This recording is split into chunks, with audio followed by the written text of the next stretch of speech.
Hai Sobat Onje, selamat bertemu kembali di Ditek Online. Untuk mempersiapkan diri menghadapi pekan ujian, yuk kita sama-sama belajar dan simak video pembelajaran berikut ini.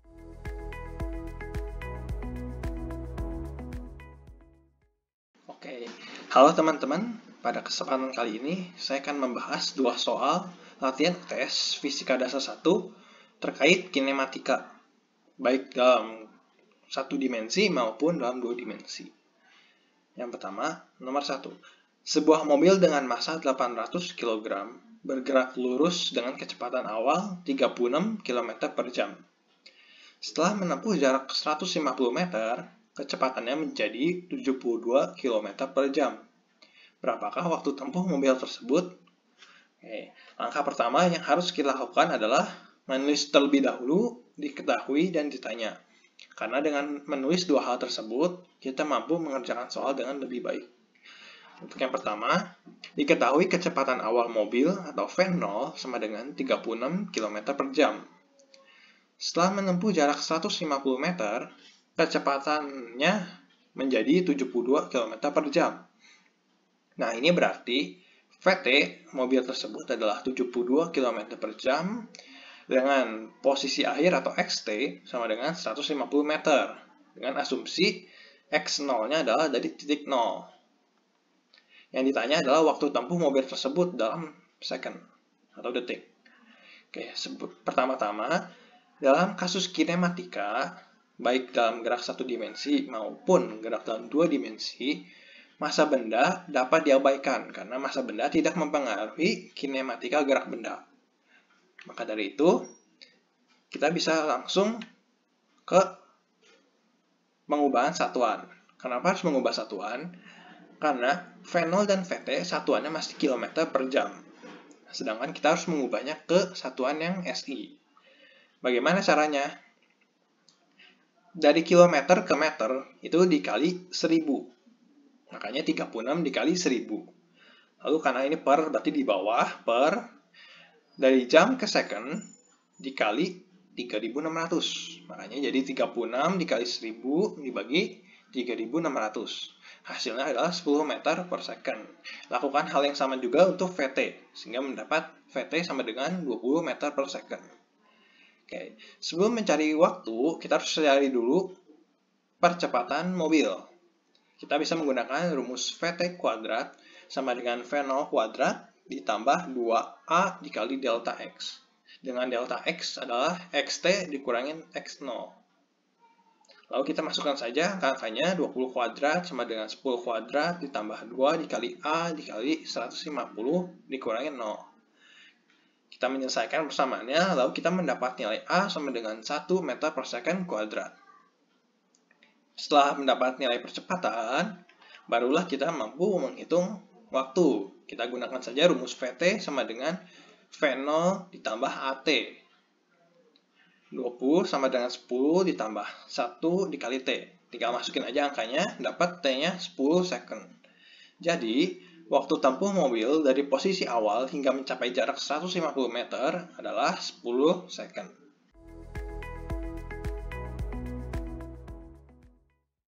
Sebuah batu diluncurkan menggunakan ketapel ke arah sumbu Y positif dengan kecepatan awal 19,6 meter per second. Batu tersebut berada di ketinggian 1,5 meter dari atas tanah. Hitunglah A, berapakah tinggi maksimum batu tersebut pada saat di udara dengan G sama dengan 9,8 meter per second. Maaf, itu ada kesalahan ketik. Nah, karena di soal diketahui gravitasinya 9,8 meter per second kuadrat, maka kita harus menggunakan gravitasi dengan nilai 9,8 tersebut. Kalau di soal tidak diketahui, maka kita bisa menggunakan nilai G sama dengan 10 meter per second kuadrat dengan catatan ditulis di bagian diketahui. Oke.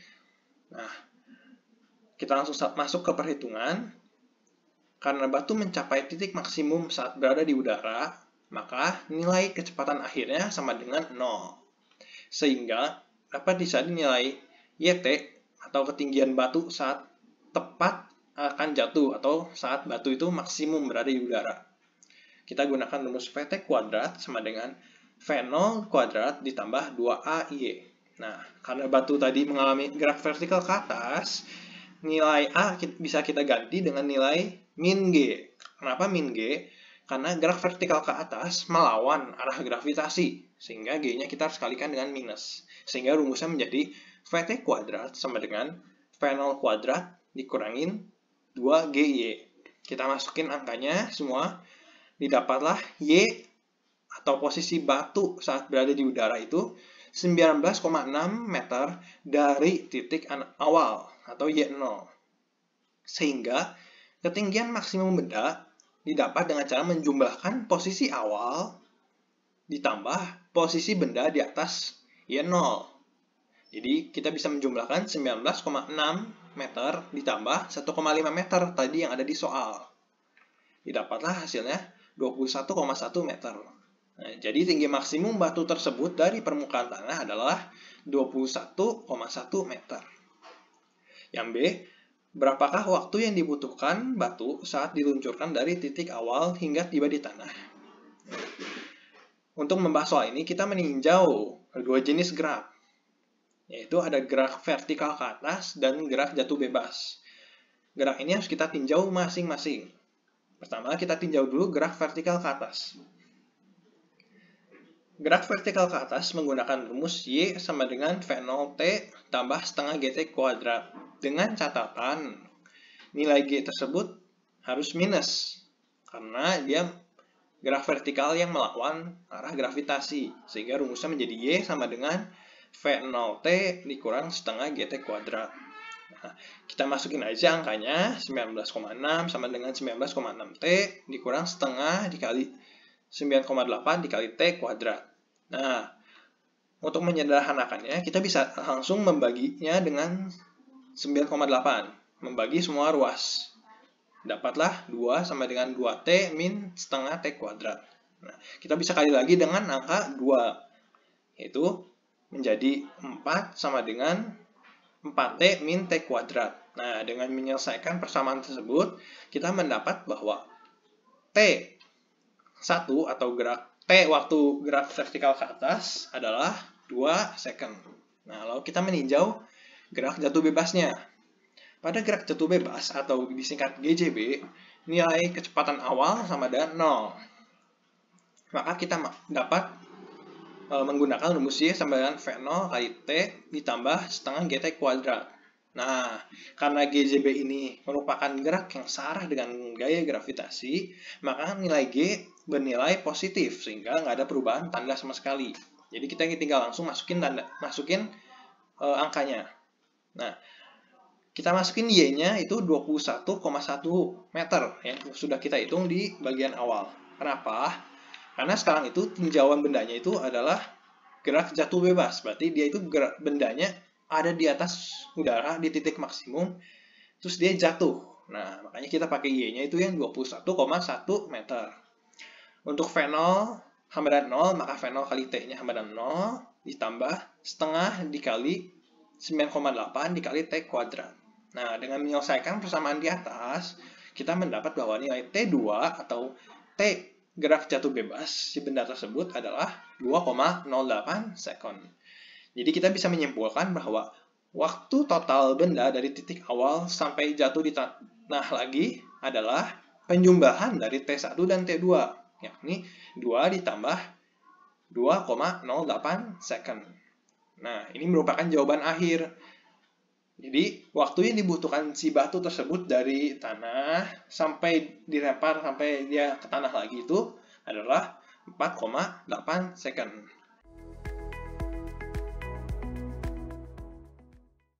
Sebuah pelang memiliki berat 200 Newton digantung di penyangga horizontal dengan beratnya yang diabaikan.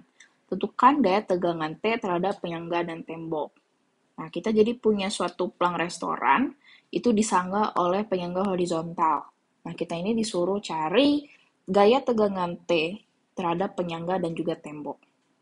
Oke, sebelum itu kita harus tulis dulu apa yang kita tahuin. Jadi, W ini adalah berat pelang ini, itu adalah 200 Newton, dan juga alfa. Alfa itu sudut antara penyangga dan tali. Ditanyanya, besar gaya tegangan tali antara tembok dan pelang. berarti T-nya ya. Nah, untuk menjawabnya, kita pertama harus gambar dulu gaya yang bekerja di situasi tersebut. Ini gayanya, jadi kita bisa tulis dulu, W itu selalu menghadap ke bawah, karena ada pengaruh gaya gravitasi. Terus habis itu karena T-nya itu tidak berlokasi di bidang horizontal maupun di vertikal, jadi kita harus ngepecah dulu si gayanya.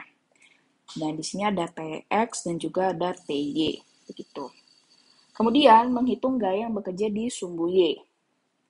Nah, kita pakai rumus hukum Newton kedua, tapi MA-nya itu bukan MA, tapi 0, karena tidak ada pergerakan di situasi tersebut. Sigma Fy sama dengan Ty min W sama dengan 0. Lalu di sini, karena kita ada sudut alfanya itu, kita bisa masukin ke sin 30. T sin 30 minus W sama dengan 0. T sin 30 minus 200, berat si pelangnya, sama dengan 0. T kali setengah, karena sin 30 itu kan setengah, sama dengan 200. Hasil, T sama dengan 400 Newton. Jadi, gaya tarik dari pelang tersebut adalah 400 Newton.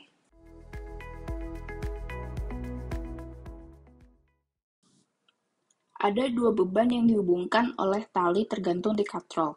Jika M1 sama dengan 3,6 kg dan M2 sama dengan 92 kg, dua beban ini, dan beban kedua itu terletak 140 cm di atas lantai.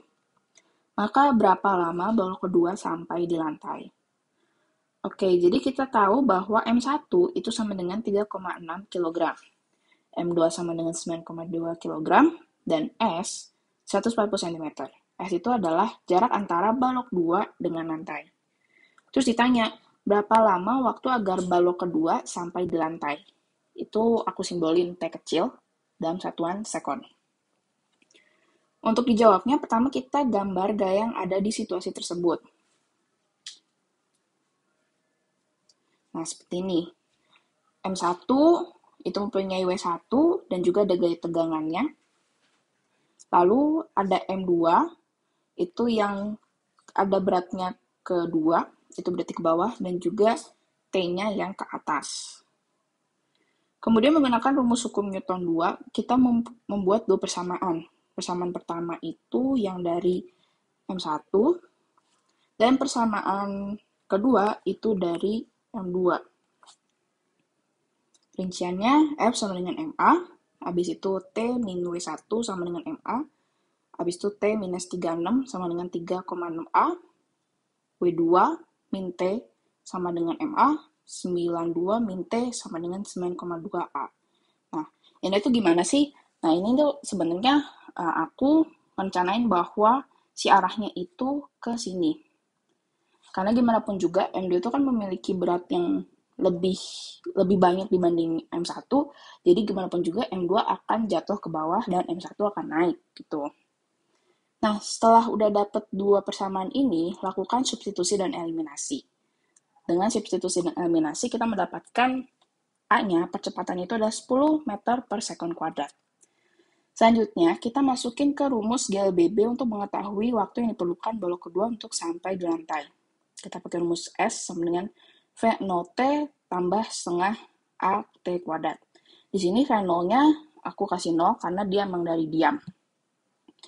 Lalu kita masukin dan akhirnya hitung, didapat bahwa T-nya adalah 0,530 S. Jadi waktu yang diperlukan untuk balok kedua sampai di lantai adalah 0,530 sekon.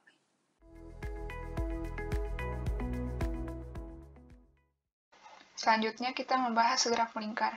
Sebuah roller coaster memiliki lingkaran vertikal dengan jari-jari 20 meter.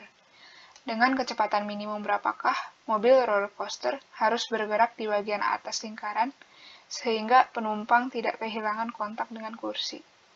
Oke, yang pertama kita harus tulis dulu diketahui jari-jarinya dulu 20 meter. Jadi R sama dengan 20 meter. Nggak ada yang diketahui lagi, maka langsung aja ke yang ditanya. Kecepatan minimum berapakah mobil roller coaster harus bergerak di bagian atas lingkaran? sehingga penumpang tidak kehilangan kontak dengan kursi. Jadi yang ditanya itu V minimum, kecepatan minimum. Oke, langsung aja dijawab. Jadi dalam gerak melingkar ini, dia benda yang membentuk lintasan lingkaran. Dia mengelilingi satu titik tetap. Jadi di sini ada percepatan yang namanya percepatan sentripetal. Oke, langsung aja dari soal ini kita pakai prinsip hukum 2 Newton, di mana sigma F sama dengan M kali A. Oke, langsung aja di mobil roller coaster ini, waktu dia di atas, gaya-gayanya ini ketarik ke pusat. Jadi gaya berat dan gaya normalnya itu ke bawah, sama-sama ke bawah nih dua-duanya. Jadi N ditambah W. Oke, sama dengan M kali A. A-nya di sini itu percepatan sentripetal, di mana rumusnya itu A sama dengan V kuadrat per R. Nah, di sini N-nya 0, oke. Jadi, sisanya W sama dengan M kali A. Nah, dari W ini kan M kali G, sama dengan M dikali V kuadrat per R. Jadi, M-nya bisa dicoret, G-nya itu nanti kita pakai yang 10 meter per second kuadrat. Oke, langsung aja ini habis dicoret, pindah aja. Jadi, V kuadrat sama dengan R kali G. Untuk cari V-nya, jadi harus diakarin. Jadi, akar R kali G. Jadi, V minimumnya itu akar 20 kali 10. Jadi, akar 200. Nah, hasilnya ini 10 akar 2. Jadi kecepatan minimumnya itu ada 14,142 meter per second.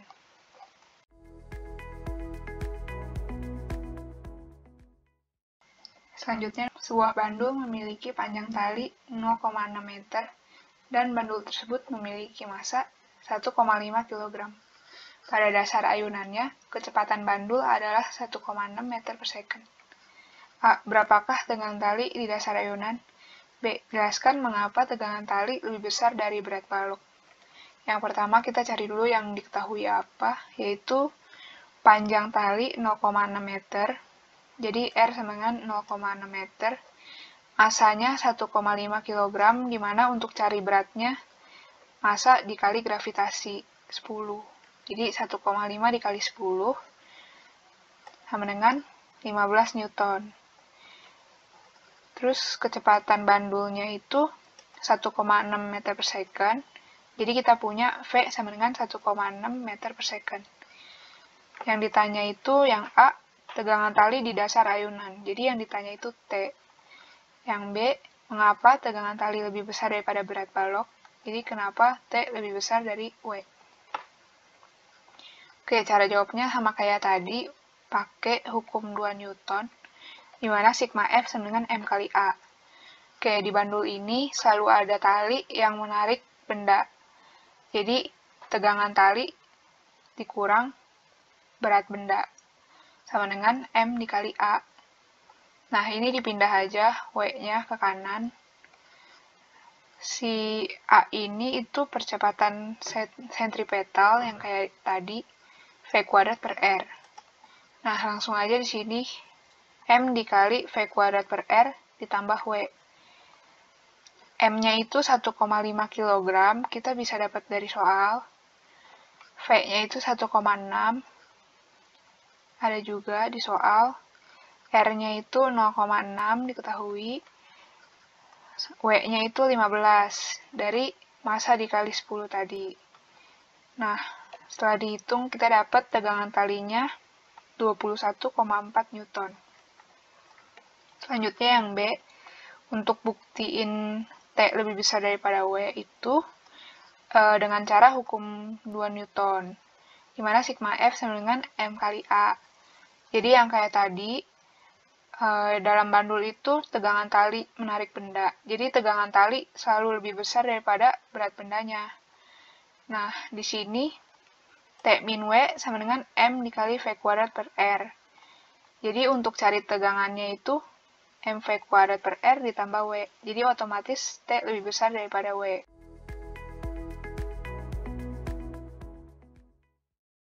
Halo teman-teman, di sini kita akan membahas solusi DTEK Fisika Dasar 2021.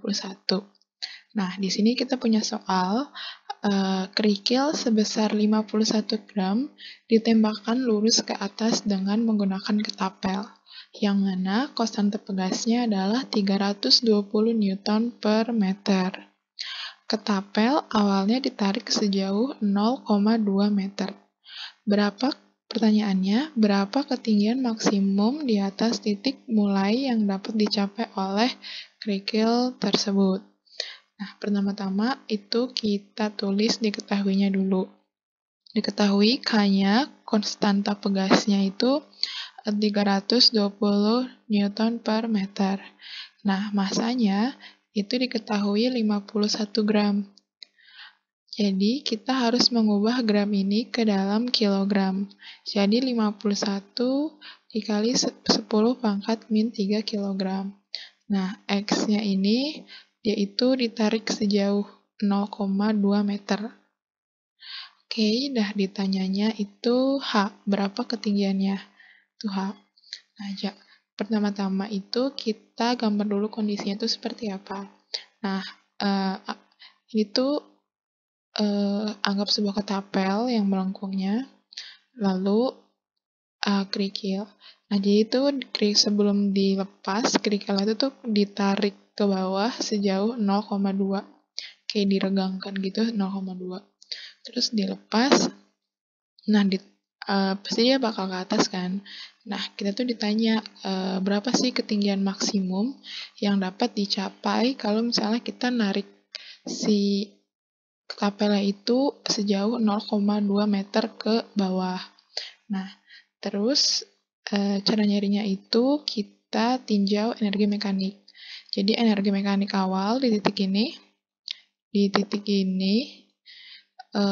sama dengan energi mekanik saat dia tuh Hmax di sini.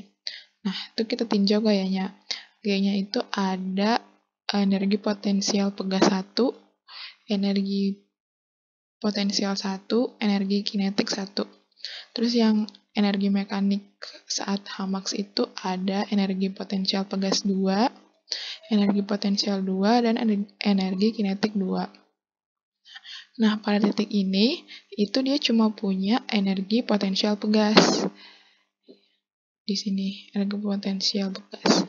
Nah, dia tuh nggak punya energi potensial di titik ini, dan dia juga nggak punya energi kinetik, atau bisa kita tulis energi potensial pegasnya itu sebesar setengah kx kuadrat ditambah EP-nya 0 dan EK-nya 0.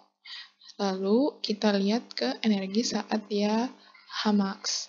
Nah, saat dia Hmax, dia tuh nggak punya energi potensial pegas. Dia juga nggak punya energi kinetik, tapi dia punya energi potensial. Nah, ditinjau berarti energi potensial pegasnya itu sebesar 0, bisa dapat kita tulis. Terus, energi kinetiknya juga dapat kita tulis sebesar 0. Nah, energi potensialnya itu dapat kita tulis mgh.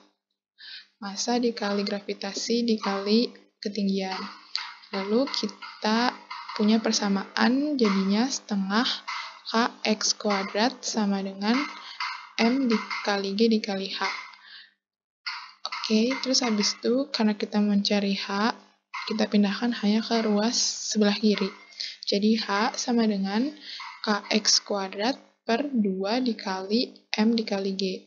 Lalu kita masukin angkanya, h sama dengan 320 dikali 0,2 kuadrat per 2 dikali masanya dalam satuan kilogram, 51 dikali 10 pangkat min 3 kilogram dikali 10 gravitasi. Ini kita asumsikan gravitasinya itu 10 meter per second kuadrat. Nah, hanya jadinya itu 12,8 per 1,02. Terus kita dapat hanya itu sebesar 12,549 meter. Nah, jadi ketinggian maksimum yang dapat dicapai oleh kerikil tersebut adalah 12,549 meter.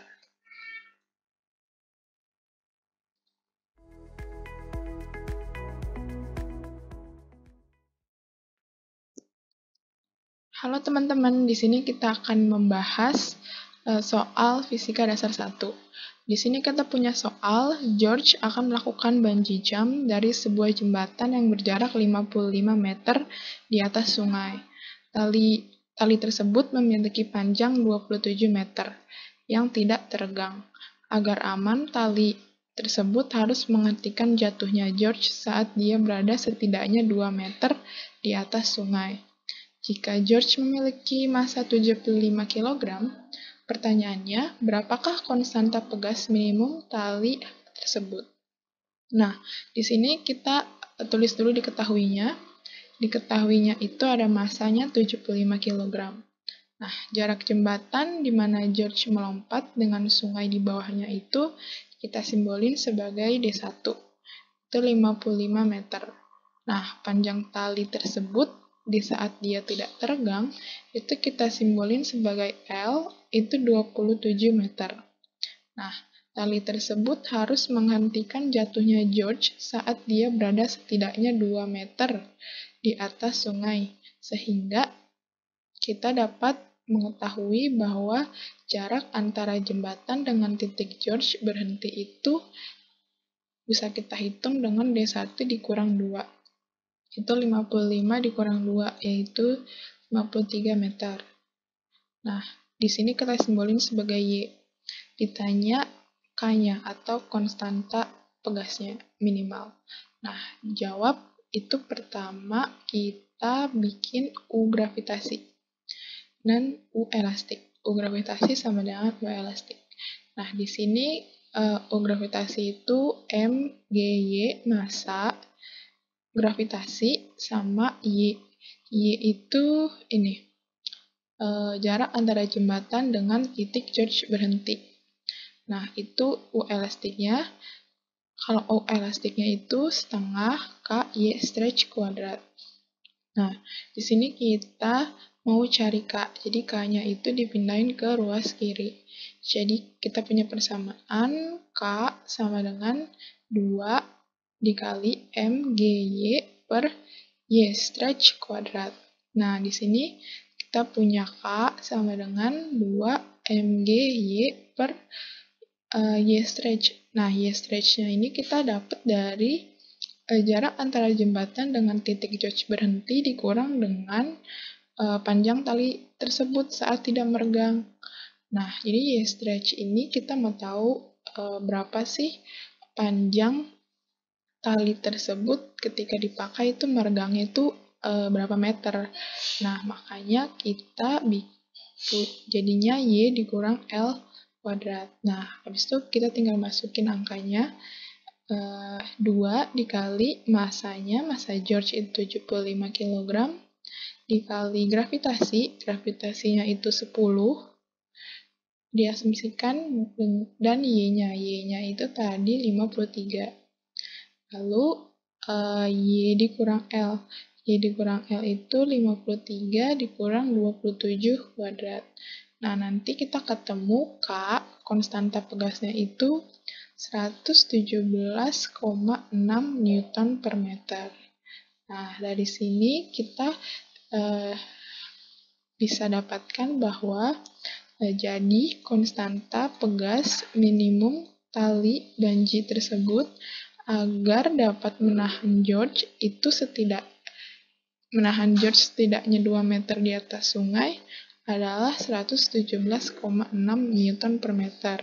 Jadi tali tersebut harus punya konstanta pegas 117,6 Newton per meter untuk menahan George agar berhenti setidaknya 2 meter di atas sungai. Terima kasih teman-teman DTEK. Semoga video pembelajaran tadi dapat membantu teman-teman dalam menghadapi ujian nanti ya. Stay safe, stay healthy, dan good luck dalam menghadapi ujiannya.